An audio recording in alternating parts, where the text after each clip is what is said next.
আমরা দুই বেলা খেতাম তো এক বেলা না খেয়ে থাকতাম, এক বেলা খেতাম তো দুই বেলা না খেয়ে থাকতাম। আর আমাদের রুটিন ছিল ডাল, কারণ আমরা তো মাছ কিনতে পারিনি, গোস্ত কিনতে পারিনি। আমি যখন সহিহ আকীদায় প্রথম আসলাম তখন আমার বেতন ছিল ৩,০০০ টাকা।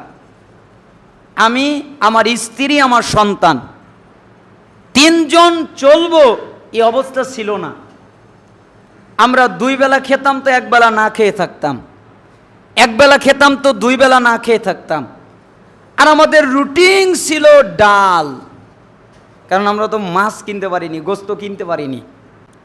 ডাল খেয়েছি, মাসে দুই একবার মাছ হয়েছে, হয়নি। একদিন আমার সন্তান খুব কান্নাকাটি করছে, দুধ লাগবে, দুধ নেই। তা আমি মসজিদের বারান্দায় 2 রাকাত সালাত আদায় করে অজুখানায় বসে আছি, আর মনে মনে ভাবছি আমার যদি 200 টাকা হতো কি না ভালো হতো। কমিটিও নেই, মসজিদের কাজে কোথায় যেন গেছে। তো একটা লোক আসলেন, আসার পরে আমার সাথে মুসাফা করলেন, এরপরে লোকটা চলে গেলেন। আল্লাহে, আল্লাহর কসম, আমি হাতটা খুলে দেখি আমি আল্লাহর কাছে 200 টাকা চেয়েছিলাম, 100 টাকার চকচকে 2টা নোট আমার হাতে কে যেন মুসাফা করে দিয়ে চলে গেল। আমি লোকটাকে এর আগে কোনোদিন দেখিনি।